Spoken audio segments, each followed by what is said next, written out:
الحمد لله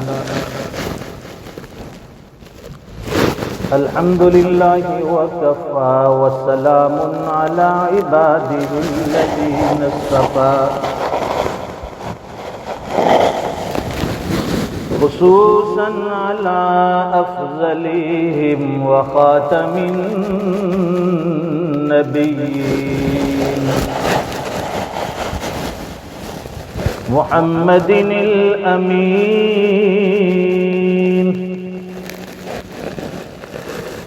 وعلى آله وصحبه أجمعين. أما بعد فأعوذ بالله من الشيطان الرجيم. بسم الله الرحمن الرحيم. ويل لكل همزة لمزة الذي جمع مالا وعدده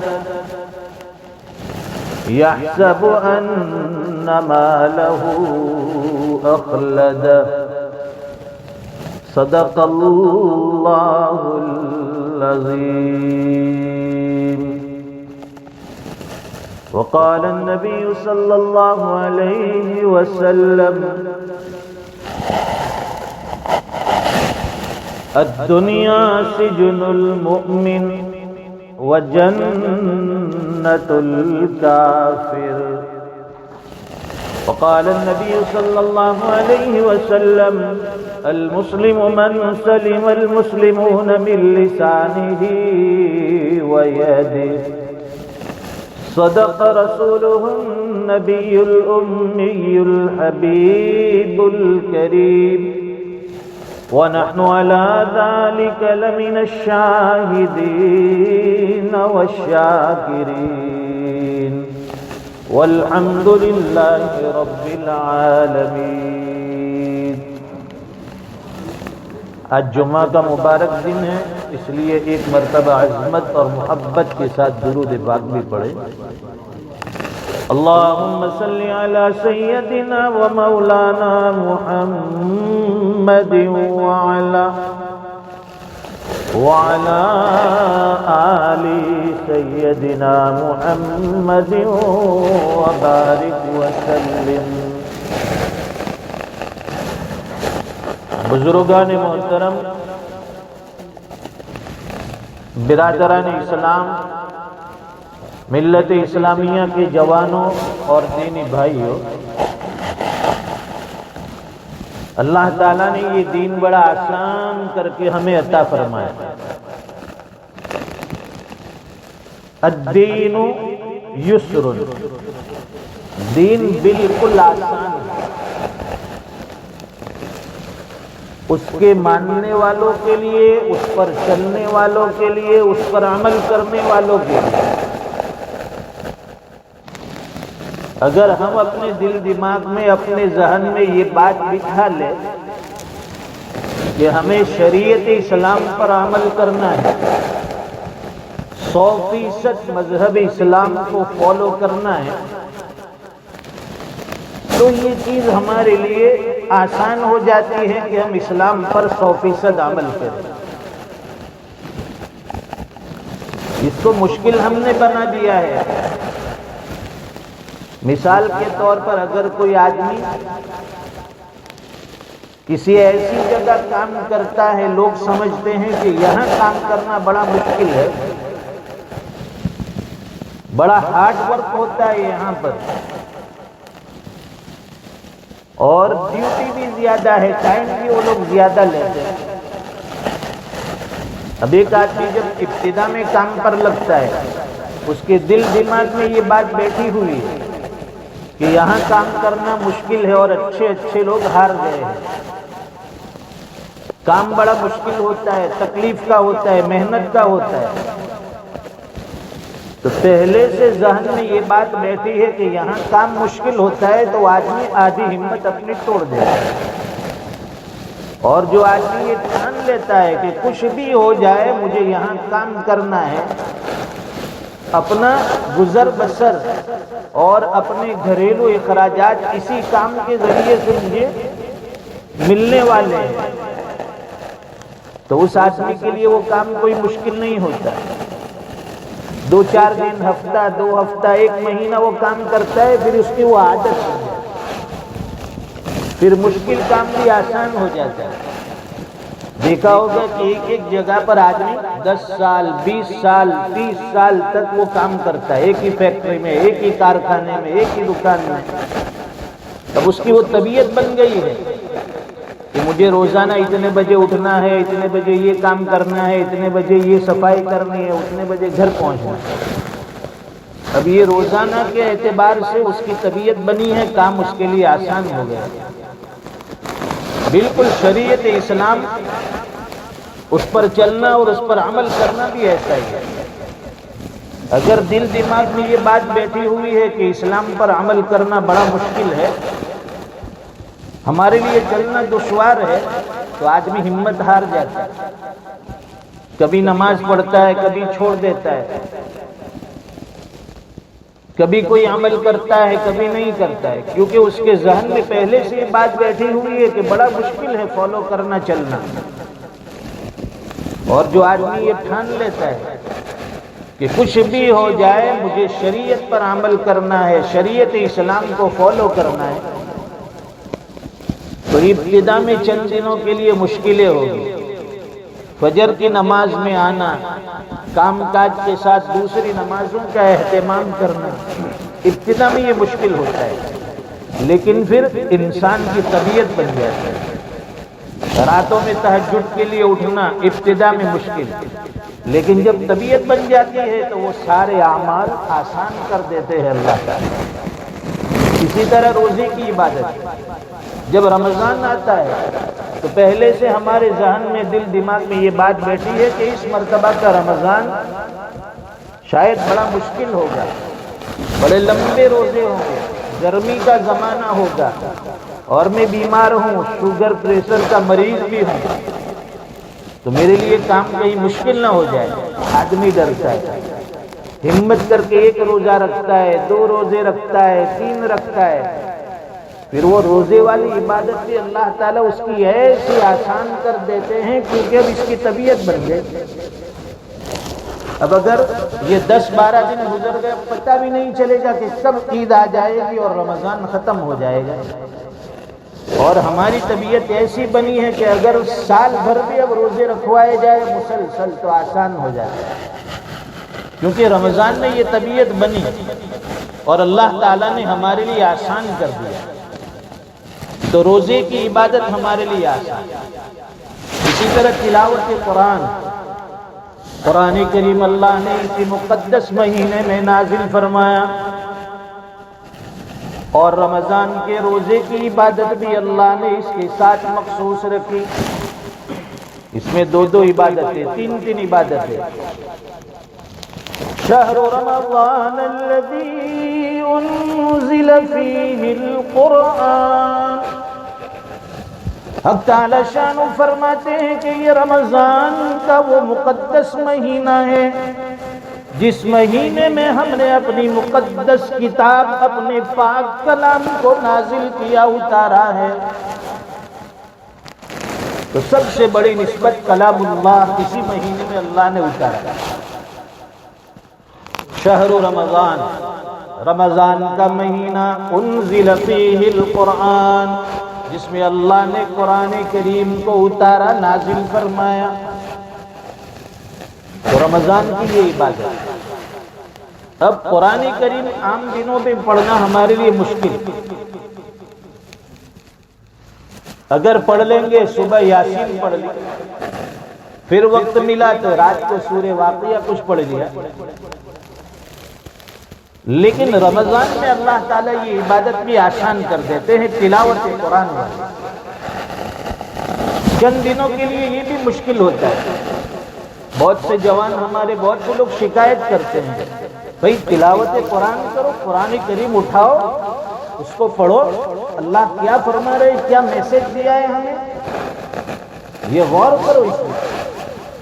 تو جوان کہنے لگتا ہے کہ سر میں درد ہوتا ہے، ایک رکوع دو رکوع پڑھا جاتا ہے، درد ہوتا ہے، اور نیند آنے لگتی ہے، جھونکے مارنے لگتا ہے، گھنٹے گھنٹے تک ہم لوگ گپ شپ کرتے ہیں، ٹی وی دیکھتے ہیں، کاروبار میں لگے ہیں، تب نہ سر میں کوئی تکلیف ہوتی ہے نہ نیند آتی ہے، لیکن قرآن جیسے ہی کھولتے ہیں تو اب نیند بھی شروع ہو جاتی ہے، آدمی جھونکے مارتا ہے، سر میں درد ہوتا ہے، کیونکہ ہماری طبیعت نہیں بنتی۔ جب ہم ہمت کرتے ہیں، ایک دن تلاوت کی، دو دن تلاوت کی، 4 دن تلاوت کی، اللہ تعالیٰ طبیعت کو قرآن کریم سے ایسا مانوس فرما دیتے ہیں کہ اس کے بعد جب تک وہ تلاوت قرآن نہیں کرے گا اس کو چین سکون نہیں ملے گا۔ تو یہ رمضان کا مہینہ جس میں اللہ نے قرآن کریم کو نازل کیا، خوب پڑھا جائے۔ اللہ کے حبیب صلی اللہ علیہ وسلم اس ماہ مبارک میں قرآن کریم کو تراویح میں سناتے تھے، جبرائیل امین کے ساتھ اللہ کے نبی صلی اللہ علیہ وسلم نے یہی قرآن سنایا۔ اور جس سال آپ دنیا سے تشریف لے گئے 2 مرتبہ اللہ کے حبیب نے قرآن کریم کو مکمل کیا۔ تو کوئی تو بات ہوگی کہ اللہ تعالیٰ نے اسی مہینے میں اس کو نازل کیوں کیا، رمضان ہی کے ساتھ اس کو خاص کیوں کیا؟ 12 مہینوں میں سب سے متبرک مہینہ، سب سے افضلیت والا مہینہ، سب سے زیادہ رحمتوں اور برکتوں والا مہینہ اللہ نے رمضان کو بنایا ہے۔ عام دنوں کے مقابلے میں اللہ تعالیٰ اہل ایمان کے رزق کو آسان کر دیتے ہیں۔ حدیث شریف میں بتایا گیا کہ رمضان نے اپنے کام کے بوجھ کو تھوڑا ہلکا کر، اپنا بھی اور اپنے ماتحت جتنے بھی کام کرنے والے ہیں ان کا کام بھی تھوڑا ہلکا کر۔ کام جب کم ہوتا ہے لوگ یہ سوچتے ہیں کہ پھر پیسے کہاں سے آئے ہیں، بیلنس کہاں سے آئے ہیں، لیکن اللہ کے حبیب نے فرمایا کہ رمضان میں کام ہلکا کر دو، اسی لیے کہ اللہ کے حبیب صلی اللہ علیہ وسلم فرماتے کہ اللہ تعالیٰ اہل ایمان کے رزق کو رمضان میں بڑھا دیتا ہے، کام کم کرتا ہے پھر بھی رزق بڑھ جاتا ہے۔ عام دنوں کے مقابلے میں اللہ تعالیٰ نعمتیں اس مہینے میں برف کی برکھا کی طرح برساتے ہیں۔ ایک ایک وقت میں دسترخوان پر اللہ کئی قسم کی نعمتیں عطا فرماتے ہیں جو عام دنوں میں ہمیں نصیب نہیں۔ یہ رمضان کی برکت ہے، انسان کی زندگی عمر میں بھی اللہ برکت دیتے ہیں، اس کی صحت میں بھی برکت ہوتی ہے اور اس کے رزق میں بھی اللہ تعالیٰ بڑھوتری فرماتے ہیں۔ عام دنوں کے نماز کے اندر جب بندہ آتا ہے تو 2-4 رکعت سنتیں پڑھتا ہے، تھک جاتا ہے۔ یہ رمضان میں تراویح والی عبادت 20 رکعت پڑھتا ہے، لیکن اس کے باوجود پیر میں اللہ کی طرف سے کوئی تکلیف نہیں ہوتی، بلکہ بیمار بھی اچھا ہوتا ہے۔ اللہ ہمت دے دیتے ہیں، عبادتیں آسان ہو جاتی ہیں، تلاوت قرآن کرنا ہمارے لیے رمضان میں آسان ہو جاتا ہے۔ اور یہ رمضان کی مخصوص عبادت ہے روزہ بھی۔ خود قرآن کریم میں اللہ فرماتے ہیں یا ایھا الذین آمنوا کتب علیکم الصیام، اے ایمان والو ہم نے اس رمضان میں آپ کے لیے روزے کو فرض قرار دیا ہے، اور یہ کوئی تمہاری خصوصیت نہیں روزے رکھنا، تم سے پہلے امت بھی روزہ رکھا کرتی تھی لیکن رمضان کے نہیں تھے۔ کما کتب علی الذین من قبلکم لعلکم تتقون، تم سے پہلے امت بھی روزے والی عبادت کرتی تھی، اللہ کے نام پر وہ بھوکے پیاسے بھی رہتے تھے، لیکن اللہ نے اس مہینے کو رمضان کو روزے کے لیے بھی ہمارے لیے خاص کر دیا، اور دوسرے روزے عاشورہ وغیرہ کے وہ نفل ہو گئے، تو روزہ رکھنا بھی اللہ نے آسان کر دیا۔ تراویح والی عبادت بھی اللہ نے آسان کر دی، اور عام دنوں کے مقابلے میں اہل ایمان کے دل کو اللہ تعالیٰ نرم فرما دیتے ہیں، دل میں حق بات جلدی اترتی ہے اور انسان کی طبیعت پر جلدی سے اثر بھی ہوتا ہے، طبیعت بھی نرم ہو جاتی ہے۔ اللہ تعالیٰ ہماری طبیعت میں نرمی پیدا فرما دیتے ہیں رمضان کی برکت سے۔ تو بہت سی نسبتیں اس ماہ مبارک کے ساتھ لگی ہوئی ہے۔ روزہ اللہ نے عطا فرمایا، تلاوت قرآن نصیب فرمائی، تراویح میں کھڑے رہنا اللہ نے آسان کر دیا، اور کچھ وقت نکال کر پھر اللہ کے سامنے دعاؤں میں بھی ہاتھ اٹھائے۔ ہماری ضرورتیں زیادہ ہے لیکن مانگنے کا وقت نہیں ملتا۔ دنیا والوں کے سامنے جب ہاتھ پھیلاتے ہیں وہ چہرہ دیکھتا ہے، کبھی اس کے چہرے پر ناراضگی ہوتی ہے، کبھی وہ سوال بھی کر لیتا ہے، ادھر ادھر کی بات بھی پوچھ لیتا ہے، لیکن میرا خدا پروردگار عالم جب سے اس نے پیدا کیا، جب بھی بندہ ہاتھ اٹھائے اس نے کبھی سوال نہیں کیا کہ میرے بندے کیوں مجھ سے مانگتا ہے، بلکہ وہ پروردگار نہ مانگنے والوں سے ناراض ہوتا ہے اور مانگنے والوں سے وہ خوش ہوتا ہے۔ اور دنیا کا یہ دستور ہے کہ دنیا مانگنے والوں سے ناراض ہوتی ہے، نہ مانگنے والوں کی تعریف ہوتی ہے، لیکن میرا پروردگار مانگنے والوں کو اپنا قرب نصیب فرماتا ہے۔ تو کچھ نہ کچھ وقت نکال کر اللہ سے دعائیں بھی مانگیں، خاص کر کے افطار کے موقع پر، خاص کر کے جب ہم قرآن کریم کی تلاوت کرتے ہیں، اس کے بعد جو دعائیں مانگی جاتی ہیں اللہ تعالیٰ ہمارے مسائل کا حل فرما دیتے ہیں۔ ہر انسان کچھ نہ کچھ پریشانیوں میں گرا ہوا ہے، کچھ نہ کچھ تکالیف سے دوچار ہے، کبھی تو گھریلو تکلیف، کبھی کاروباری تکلیف، کبھی فیملی میٹر، کبھی بیوی کے ساتھ نہیں بنتی، کبھی رشتہ داروں کے ساتھ تعلق نہیں، کبھی بچے نافرمان ہیں، تو کہیں نہ کہیں ہمارے ساتھ پریشانیاں لگی ہوئی ہیں۔ اب پریشانیوں کا صرف ایک ہی حل ہے کہ بس ہم اللہ کی اطاعت کرنے والے بن جائیں۔ اے میرے بندے، جب تو میرا کہنا مانے گا ساری دنیا کو تیرے کہنے کے مطابق چلاؤں گا، جب تو میرا فرما بردار ہوگا ہر لوگ تیرے فرما بردار ہوں گے۔ شیخ سعدی رحمت اللہ علیہ بہت بڑے اللہ والے تھے، بہت بڑے بزرگ، جنگل سے گزر رہے تھے، دیکھا کہ ایک آدمی چیتے پر بیٹھا ہے، لائن شیر پر بیٹھا ہوا ہے اور شیر کی سواری کرتا ہے بغیر لگام کے، اور شیر کو جس طرف سے چاہتا ہے لے جاتا ہے، اور شیر بھی اس کی اطاعت کرتا ہے کہ وہ کہتا ہے کہ اس طرف چلنا ہے، اشارہ کرتا ہے، ادھر جاتا ہے اوپر بیٹھ کر۔ شیخ سعدی رحمت اللہ علیہ فرماتے کہ مجھے بڑا تعجب ہوا کہ یہ بندہ کیسا ہے جو شیر کی سواری کرتا ہے اور شیر بھی اس کا مطیع و فرما بردار ہے۔